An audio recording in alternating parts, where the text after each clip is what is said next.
I was so bored at court that I started messing with the little string on the Empress's robe, and the thing just snapped. The whole court froze, and my heart nearly stopped, but nobody saw this coming. The Empress just let it happen, like she was used to it. She even gently fixed my hair. Even if you're bored at court, don't act up. And it all started because I got transmigrated into the body of the Empire's most notorious villain, and unlocked an emotion system.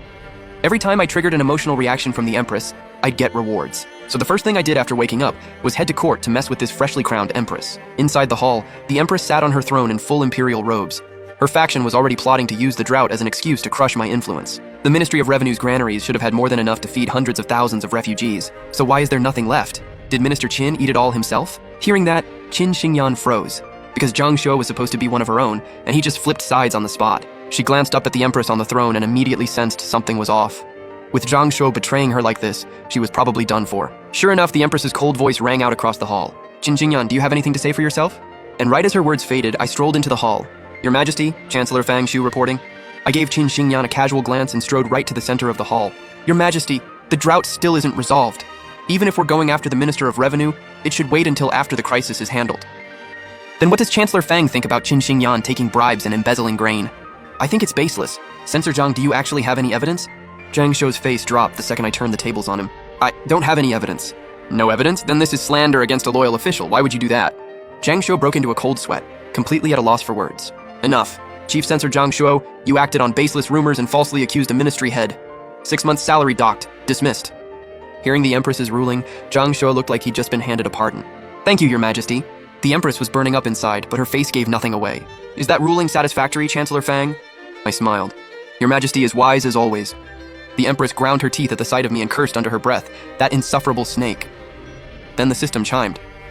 4,500 emotion points. I raised an eyebrow. Feisty. And we're just getting started. Though after what I'm about to pull, she might actually drop dead from rage. The Empress took a deep breath and forced herself to stay calm. Since Chancellor Fang is already aware of the drought in Qingzhou, do you have a solution? I looked completely unfazed. Don't worry, Your Majesty. Give me 3 days. I'll have the grain for the refugees sorted out. The Empress wasn't fully convinced, but she knew I wasn't stupid. Hundreds of thousands of refugees rioting could topple the entire empire. I'd never let that happen. So she didn't push further and just scanned the room. Does anyone else have something to bring up? Before the words even settled, I stepped forward. I do, actually. I came across a magnificent steed yesterday, and I'd like to present it to Your Majesty. I had it brought right into the hall. But the moment everyone got a clear look at this steed, the entire court went silent. That was no horse. That was clearly a deer. That despicable snake. Is he seriously making me call a deer a horse? Who gave him the nerve to pull something like this? The Empress's eyes were filled with fury, her brow twitching uncontrollably. She was at her absolute limit.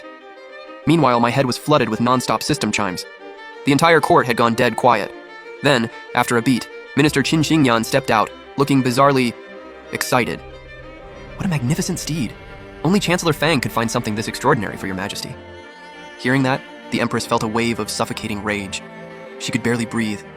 Then the Minister of War walked over to the deer and started gushing. The coat is smooth as silk. I've never seen a horse like this. A true divine steed, no doubt. After that, officials from all 6 ministries lined up to heap praise on the deer. The entire court was suddenly drowning in compliments. The Empress sat on her throne, watching this absolute circus unfold right in front of her. She felt dizzy. All she could do was glare at me with pure hatred, one thought running through her mind. One day, I will kill you with my own hands. Plus 10,000 emotion points. I heard the system ping and instinctively glanced at the Empress. A wave of anxiety hit me. Was that too far? If I accidentally stress her to death, what's the point of any of this? Just as I was thinking about dialing it back, a furious roar exploded through the hall. This is outrageous! Calling a deer a horse. Even the worst villains in history wouldn't stoop this low. I'd rather die than not impeach you today. The whole court tensed up, but I just smiled. Finally, someone with guts. I turned to face Vice Minister Zhao Zizheng of the Ministry of Works, completely unbothered. I presented a divine steed to Her Majesty, and you're calling it a deer. You're the one deceiving the throne. Tell me, who put you up to this? Vice Minister Zhao trembled with rage, jabbing a finger at me, too furious to form a single sentence. I didn't wait for his response and turned straight to the Empress.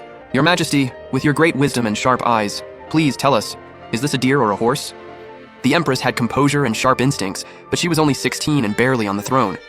Faced with my relentless pressure and a court full of silent bystanders, she broke down in tears right then and there, struggling to get a single word out. Seeing that, I walked straight up to the throne.